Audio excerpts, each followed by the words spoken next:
નમસ્તે, હું છું દિલીપ પટેલ. આજે મુલાકાત કાર્યક્રમમાં આપણે એક એવા ખાસ વ્યક્તિને મળવાનું છે કે જેમણે ભારતનો સૌથી મોટો હત્યાકાંડ જે માનવામાં આવે છે અંગ્રેજોના સમયમાં, ભારતીય રાજાઓના સમયમાં આદિવાસી વિસ્તારમાં માનગઢ હત્યાકાંડ તરીકે જે ઓળખાય છે કે જલિયાંવાલા બાગની થયો હતો, એની પહેલાંનો હત્યાકાંડ હતો.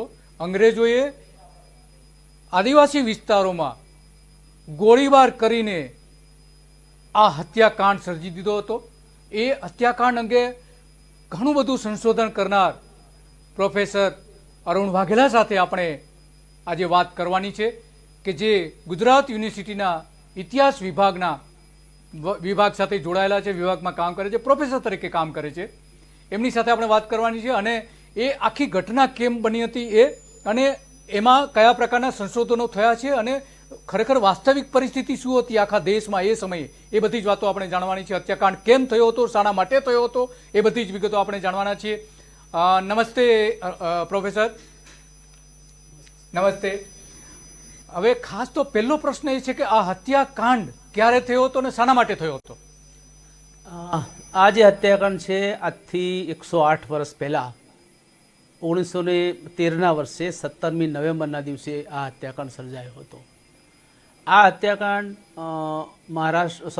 ગુજરાત, રાજસ્થાન અને મધ્યપ્રદેશ એના ત્રિભેટે ઉપર ટ્રાયંગલ ઉપર આવેલો એક પર્વત, નાનકડો પર્વત માનગઢ એનું નામ છે. માનગઢ પર્વત ઉપર આ હત્યાકાંડ સર્જાયો હતો અને સર્જવાવાળા જે લોકો હતા એ અંગ્રેજો હતા, સાથે સાથે દેશી રજવાડાઓ હતા અને સામંતો અને જમીનદારો અને જાગીરદારો હતા. અને આ જે હત્યાકાંડ સર્જાયો એની પાછળના ખરેખર કારણો શું હતા? શા માટે એક ટેકરી ઉપર આટલા બધા અંગ્રેજો અને બધા જે આજુબાજુના જે રજવાડાઓ હતા એ લશ્કર લઈને ગયા હતા? એનું મુખ્ય કારણ શું છે? દિલીપભાઈ, આપણે ઇતિહાસમાં અમે કહીએ છીએ કે કોઈ પણ ઘટના એ કારણ વગર બનતી નથી, એ સકારણ બનતી હોય છે. અને મનુષ્ય માત્રની પ્રવૃત્તિ તમે જુઓ તો એ વિથ કોઝ અથવા તો કારણ સાથે ઘટના બનતી હોય છે. અને માનગઢ ઘટના તમે તમારી ભૂમિકામાં કહ્યું પ્રમાણે કે આટલા સેંકડો લોકો એમાં માર્યા ગયા, તો એ જે ઘટના છે વિના કારણ ના બને એમ.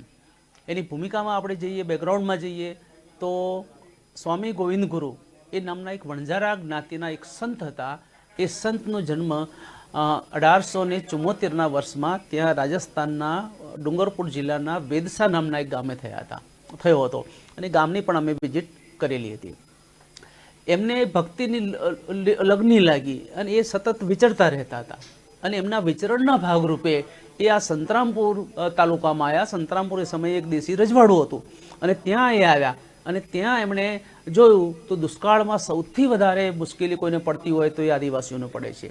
પણ સાથે સાથે એ જમાનામાં દારૂની પૂરેપૂરી છૂટ હતી, એટલા માટે આદિવાસીઓ મદ્યપાન પુષ્કળ પ્રમાણે કરતા હતા, માંસાહારની પણ એમનામાં ટેવ હતી. સાથે સાથે આદિવાસીઓનું જોર જોરમાંથી શોષણ કરી અને એમની પાસેથી વેચ પણ કરાવવામાં આવતી હતી. એવા અનેક પ્રકારના અત્યાચારોથી આદિવાસીઓ લદાયેલા હતા અને એ સ્થિતિમાં એમને લાગ્યું કે મારે આ જે પ્રજા છે, જે ભારતની સૌથી જૂનામાં જૂની પ્રજા છે, એના માટે કંઈક કામ કરવું જોઈએ.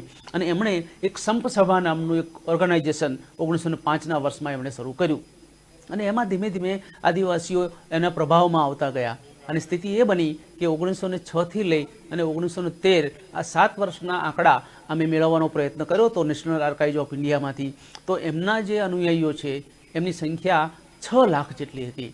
ગવર્મેન્ટ રેકોર્ડ ઉપર છે આ 6 લાખ. યસ, ગવર્મેન્ટ રેકોર્ડ ઉપર આ 6 લાખ જેટલા આદિવાસીઓ એમના શિષ્યો હોવાનું જે પ્રમાણ છે એ પ્રમાણ મળે છે.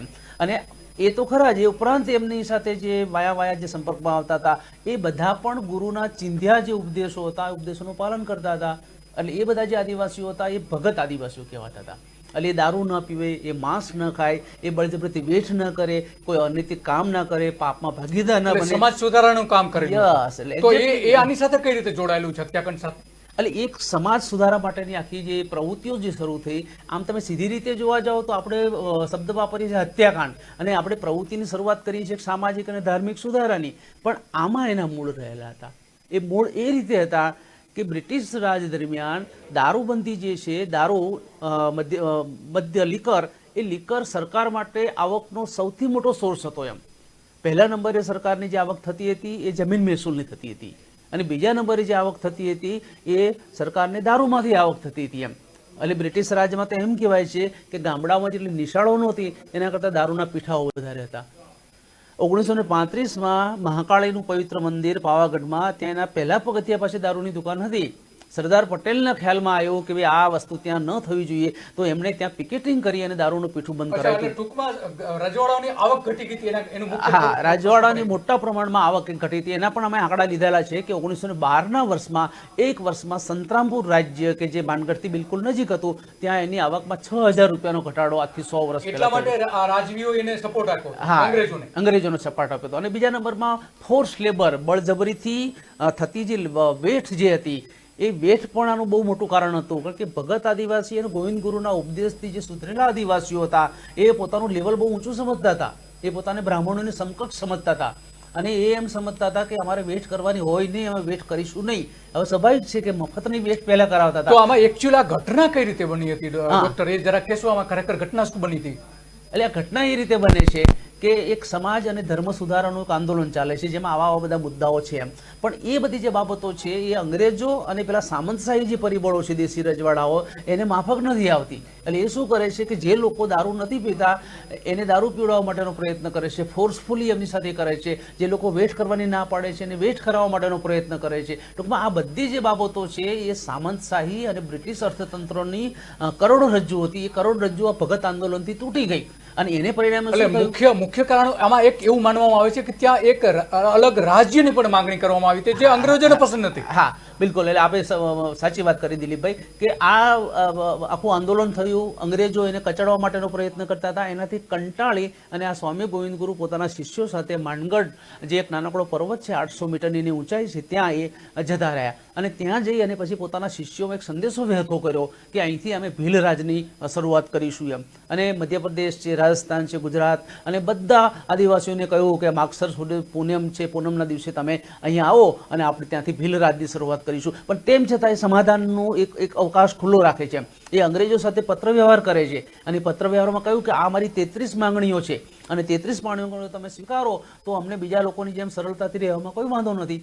પણ એના અંગ્રેજોએ સ્વીકારી કે ના દેશી રજવાડાઓ સ્વીકારી અને પરિણામે 17મી નવેમ્બર 1913ના દિવસે સવારે 7 વાગે અંગ્રેજોએ પોતાના લશ્કર ત્યાં મોકલ્યા અને એ જે ભીષણ હત્યાકાંડ થયો એ હત્યાકાંડમાં લોકવાયકા પ્રમાણે 1507 લોકો માર્યા ગયા હતા. અને ઓફિશિયલ રેકોર્ડ જે તમે ચેક કર્યો છે એમાં કેટલા છે? ઓફિશિયલ રેકોર્ડ જે છે એ તો 25 જણને માર્યા ગયા અથવા શહીદ થાય, શહીદ તો ના વાપરે પણ મરી ગયા એવું કહે છે. પણ આ એક બહુ ઇન્ટરેસ્ટિંગ વાત એ છે દિલીપભાઈ કે અંગ્રેજો એમ કહે છે 25, આપણી જે પરંપરા છે એમ કહે છે કે 1507. એટલે હું અહીં વ્યક્તિગત રીતે કોઈ આંકડામાં પડતો નથી પણ સેંકડોની સંખ્યામાં આદિવાસીઓ એમાં શહીદ થયા હતા. હવે પેલા 25ને જૂઠા માનવાનું માટેનું કારણ એ છે કે હત્યાકાંડ જેમણે સર્જ્યો હતો અને એ લોકો પોતાના દસ્તાવેજો બહાર પાડે છે અને દસ્તાવેજોમાં એ લખે છે 25. હવે મને એક સીધો પ્રશ્ન એ થાય છે કે જે લોકો બીજાને મારી નાખે એ ક્યારે એમ કહેવાના છે કે અમે આટલા લોકોને મારી નાખ્યા? પ્રોફેસરનું એકદમ સ્પષ્ટ તારણ નીકળે છે કે ખરેખર જે હત્યાકાંડ થયો હતો એને દબાવવા માટેનો કોંગ્રેસે અંગ્રેજોએ પ્રયત્ન કર્યો હતો. આપણે એક બ્રેક લઈશું, બ્રેક પછી તરત જ આ મુલાકાત આગળ ચલાવીશું.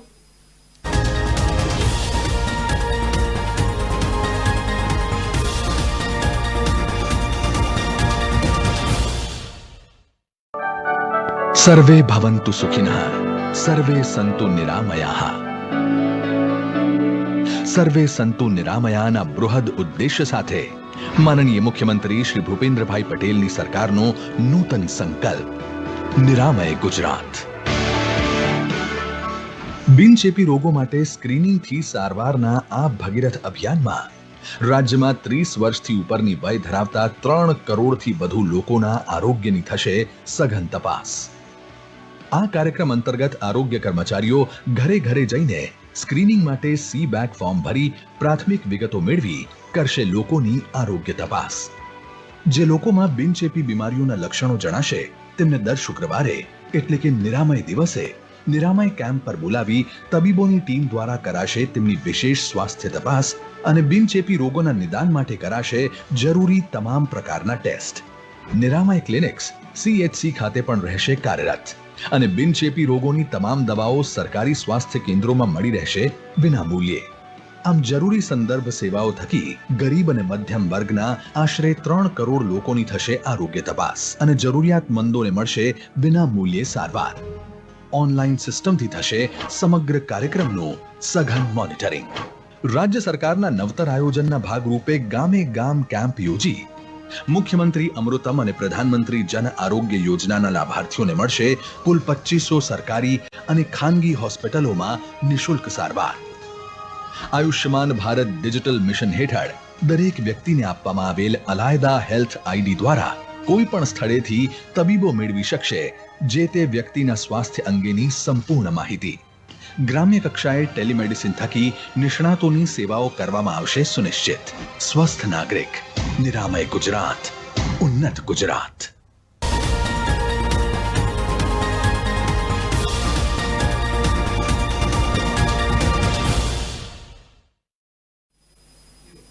નમસ્તે પ્રોફેસર, આમાં મૂળ વાત એ છે કે આમાં કોઈ એ ઘટના સ્થળેથી કોઈ પુરાવા મળ્યા હોય? દાખલે તમે નેશનલ આર્કાઇવ્સમાં ગયા હતા તો ત્યાં તમને શું શું જોવા મળ્યું? એ રીતે ઘટના સ્થળે શું શું જોવા મળે? હા, અમે ઇતિહાસને સાયન્સ કહીએ છીએ દિલીપભાઈ. સાયન્સ એટલે કે સંશોધનાત્મક રીતે ભૂતકાળને તમારે ખોજવું અથવા એની શોધખોળ કરવી. હવે આ ઘટના જે છે 1913માં બની, એટલે અમારા માટે બહુ જૂની ઘટના ન કહેવાય. આજથી 100 વર્ષ જૂની ઘટના. એટલે એના માટેના પોલીસ રિપોર્ટ જે છે એ તપાસવા માટે અમે નેશનલ આર્કાઇવ્સ ઓફ ઇન્ડિયા, કે જ્યાં આ લગભગ 200-250 વર્ષ જૂના પ્રકારના દસ્તાવેજો, કોઈ પણ તમે ઇતિહાસની ઘટના લો તો એને લગતા દસ્તાવેજો ત્યાં પડેલા હોય છે. એટલે એ પોલીસ રિપોર્ટ જે છે, એ પોલીસ રિપોર્ટ આ આખા ઇતિહાસને જાણવા માટેનો એક મહત્વપૂર્ણ સ્ત્રોત છે. બીજા નંબરમાં ભારત જેવો દેશ છે, એમાં માત્ર તમે લેખિત દસ્તાવેજોના આધારે તમે ઇતિહાસ ન લખી શકો. એટલે અમે ત્યાં માનગઢ એની ટેકરીના આજુબાજુના જે ગામડાઓ છે એ ગામડાઓની મુલાકાત લીધી. અને અમારી યાત્રા તો આજથી 10-15 વર્ષ પહેલાં શરૂ થઈ હતી. 20 વર્ષ પહેલાં અમે શરૂ કરેલું. એટલે ઘણા બુજુર્ગ લોકો જીવતા હતા, એમની સાથે સાક્ષાત્કાર કર્યો. અને ખુદ માનગઢ જે ધૂણી છે, જે આખા ડુંગરનું સંચાલન કરતા હતા, માનગીરી સ્વામી કરીને, એમને અમે મળેલા. તો એમણે કહેલું કે અહીંયા 1995 સુધી અહીંયા કોઈ આવતું નહોતું એમ. એનું કારણ એ હતું કે અંગ્રેજોનો ખોફ હતો, એક ડર હતો. અને જ્યારે પણ લોકો ભેગા થતા હતા, ખાસ કરીને આદિવાસીઓ, ત્યારે અંગ્રેજો અને રજવાડાઓ ધમકી આપતા હતા કે માનગઢ વાળી થશે, માટે અહીંથી વિખેરાઈ જાઓ. પુસ્તક છે પ્રોફેસર, એમાં શું શું તમે પોતે જે પુસ્તક લખેલું છે એમાં શું શું બતાવેલું છે? કયા કયા પુરાવાઓ તમે રજૂ કરેલા છે? એટલે આ જે પુસ્તક છે આઝાદીના જંગનો આદિવાસી રંગ, એ આ પુસ્તકો બિલકુલ ડોક્યુમેન્ટરી એવિડન્સ સાથે લખેલું છે. મેં હમણાં વાત કરી પ્રમાણે નેશનલ આર્કાઇવ્સ ઓફ ઇન્ડિયા, મુંબઈનું જે દફતર ભંડાર, ઉપરાંત જુદા જુદા જે ગ્રંથાલયો છે, અને સૌથી વધારે સાબરમતી જેલના રેકોર્ડ્સ, કે એ રેકોર્ડ્સમાં જે કેદીઓને રાખવામાં આવ્યા હતા, એમાં ગોવિંદ ગુરુ, કે જે માનગઢ હત્યાકાંડના મુખ્ય આરોપી તરીકે અંગ્રેજો પકડ્યા હતા, એ બધાને ત્યાંથી અમે માહિતી પ્રાપ્ત કરી અને આ પુસ્તક અમે લખેલું છે. એટલે એમાં ખાસ ઘણા બધા પુરાવાઓ પણ મળ્યા. ઘટના સ્થળેથી કોઈ પુરાવા અગાઉ મળેલી આવેલા હોય એવા કંઈ ખરા? માનો કે ગોળીબાર થયો હોય તો એની કોઈ ઘટના, તો કોઈ લાશ, તો લાશના કોઈ અવશેષો મળી આવેલા હોય, એવા કોઈ અવશેષો મળી આવે છે ખરા? હા, પુરાવાઓ તો એના મળે છે. ખાસ કરીને મેં હમણાં વાત કરી કે જે માનગીરી સ્વામીને અમે મળ્યા હતા 1995 પછી, ત્યારે એમણે એમ કહ્યું હતું કે આ પર્વત ઉપર અમે શરૂઆતમાં આવ્યા ત્યારે કંઈ ખાસ માણસોની હલચલ નહોતી, અને માનગઢમાં એક પણ માણસ નહોતો રહેતો. અને એ વખતે અમે જે બધી શોધખોળ કરી ત્યારે કેટલીક બંદૂકની ગોળીઓ મળેલી હતી, અને એ જે ગોળીઓ છે એ પછી પોલીસને અમે સોંપી દીધી, અને પછી એ લોકો દિલ્હી લઈ ગયા હતા. એટલે મારે કહેવાનું એ થાય છે કે 1913માં ઘટના બની છે, એના વિશે 1995માં ગોળીઓ મળે છે. એટલે આટલા લાંબા સમય પછી જો એના પુરાવાઓ મળતા હોય તો તત્કાલીન સમયે તો ત્યાં કેવી અફડાતફડી હશે, અથવા તો કેટલો મોટો ભીષણ હત્યાકાંડ થયો હશે, એ આપણે વિચારવાનો મુદ્દો છે. બરાબર છે. એટલે પુરાવાઓ પણ મળી આવેલા છે કે કહી શકાય કે આ સ્થળે ઘટના બની હતી, પરંતુ એને છુપાવવાનો પ્રયત્ન કરવામાં આવ્યો હતો સરકાર દ્વારા, અંગ્રેજ સરકાર દ્વારા, અને રાજવીઓ દ્વારા પણ. કારણ કે રાજવીઓ પણ એમાં સાથે સાથે ઇન્વોલ્વ હતા.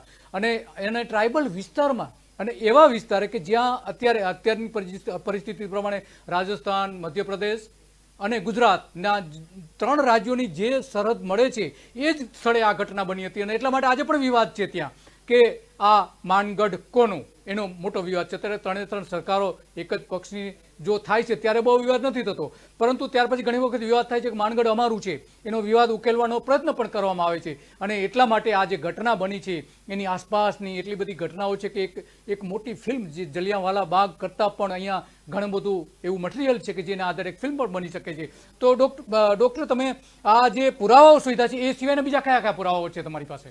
પુરાવો તો અઢળક સંખ્યામાં છે. તમે તારા સ્ક્રીન ઉપર જે ફોટોગ્રાફ્સ દેખાડી રહ્યા છો એ ફોટોગ્રાફ્સ 1913ના વર્ષનો છે. કારણ કે અંગ્રેજો જે છે એ પોતાના ડોક્યુમેન્ટેશનમાં એ લોકો બહુ જ માહિર હતા કે પોતાના સમયમાં જે પણ ઘટનાઓ બનતી હતી એ ઘટનાઓને એ લોકો રેકોર્ડ કરતા હતા. અને આપણે દુનિયામાં એમ કહેવાય છે કે જે લોકો પોતાનો રેકોર્ડ રાખે છે, દસ્તાવેજો રાખે છે, એ જીતે છે. અને લેથાર્જિક રહેનારા જે લોકો છે ને એ ક્યારેય પણ જીતતા નથી, હંમેશા પરાસ્ત થાય છે. અંગ્રેજોએ આ એક એક ઘટનાનું રેકોર્ડિંગ કર્યું. હમણાં મેં વાત કરી કે નેશનલ આર્કાઇવ્સમાં આટલા બધા થોકબંધ 120 જેટલા ડોક્યુમેન્ટ્સ છે. અને આ ફોટો જે હમણાં એક રેર ફોટોગ્રાફ્સ છે કે જેમાં ગોવિંદ ગુરુ અને એના જે માણસો છે એ માણસોને અંગ્રેજો અને દેશી સૈનિકો પકડી રહ્યા છે એના ફોટોગ્રાફ્સ પણ એ લોકોએ પકડ્યા હતા. કારણ કે આ બધી પૂર્વ તૈયારી એમની હતી જ કે આ ઘટના આટલા સમયમાં પતી જશે, અને ફોટોગ્રાફરને એ લોકો બોલાવી લીધા. અને આ જે ફોટોગ્રાફ જે અત્યારે આપણે જોઈ રહ્યા છો એ ફોટોગ્રાફ્સ અમે બિકાનેરની એક આર્કાઇવ છે રાજસ્થાન સરકારની, એ આર્કાઇવ્સમાંથી આ ફોટો અમે પ્રાપ્ત કર્યો હતો. એ ઉપરાંત એના વિશે ઘણું બધું લખાયેલું છે. અને આ ભારત એક એવો દેશ છે કે એનો ઇતિહાસ એ માત્ર દસ્તાવેજો ઉપર નથી ચાલતો. આપણો દેશ તો પરંપરાનો દેશ છે, અને પરંપરાનો દેશ છે એમાં લોકગીતો છે, કહેવતો છે, ઉખાણાઓ છે, એ બધી ઘણી બધી બાબતો એવી છે કે એમાં આવો જે ઇતિહાસ છે સચવાયેલો રહેલો છે.